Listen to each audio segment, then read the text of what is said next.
Much. Senator Sanders joins us now live in studio. Senator, nice to see you. Good morning. Good morning. It's always interesting to watch you watch a piece like that as we cover you.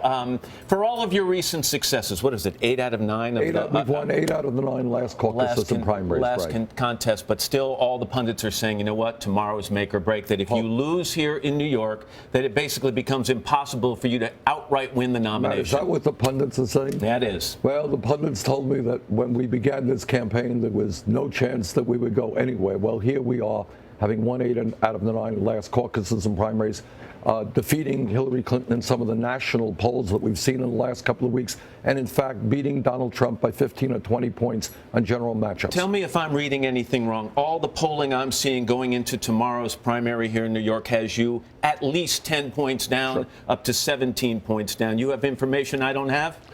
Those are the public polls, but the bottom line is, let's look at the real poll tomorrow.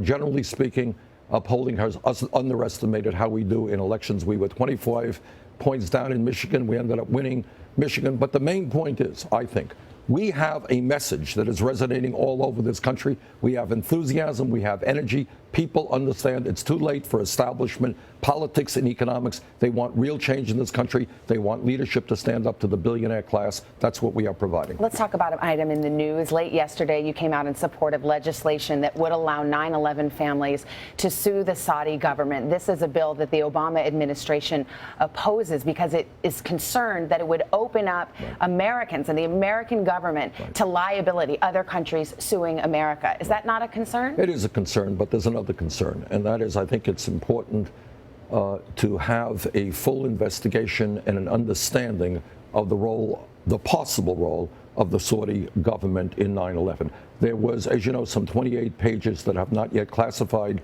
information that has not been released. We also asked for the release of that information. As you may know, the Saudi government has been a major proponent of Wahhabism, which is an extreme fundamentalist version of Islam, which is being taught all over the world. It is a very destructive religion, and I think it's important that we do understand the role that Saudis may have played. Another story in the news, it was actually on the front page of the New York Times yesterday, concerns over what they're calling a new Cold War arms race. The United States, China, Russia, all developing the next generation of nuclear weapons. They're smaller, they're less powerful, and they're much more accurate. It's going to cost trillions of dollars to keep pace. If you're president of the United States, do you endorse the development of that next generation of weapons? If I'm elected president, we will do everything that we can to move toward a non-nuclear proliferation treaty.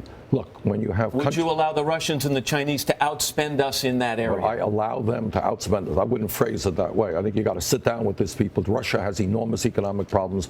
China has enormous economic problems. Guess what? We have enormous economic problems. A lot better way to spend money on healthcare, education, infrastructure than on nuclear weapons. Just want to make sure, though, if they're spending trillions to develop that generation of weapons, would you follow suit? The goal is to get rid of nuclear weapons, not to get into an arms race. We have other more important things to spend our money on. Let's turn back to politics for a second. As you saw in the piece, Donald Trump is test driving a new nickname for Hillary Clinton, Crooked Hillary. Maybe he uses fewer words, but have you been making the same argument against her, essentially saying because she accepts money from big corporate interests, she can't possibly adequately or ethically represent the middle class? Donald Trump is very brilliant by coming up with statements that you guys respond to. It's an ugly statement. What I have said is, regarding Secretary Clinton, what I have said is we have a corrupt campaign finance system in which billionaires and the wealthy... You've gone further. You have said that she accepts this money from Wall Street or from big banks or from fossil fuels, and that affects her judgment. Yeah, well, of course it does. Why do you think... Well, wouldn't that be crooked? No, in that case, the entire United States government is crooked. We have a corrupt system. I'm very proud that we are doing it differently. Our average contribution is $27.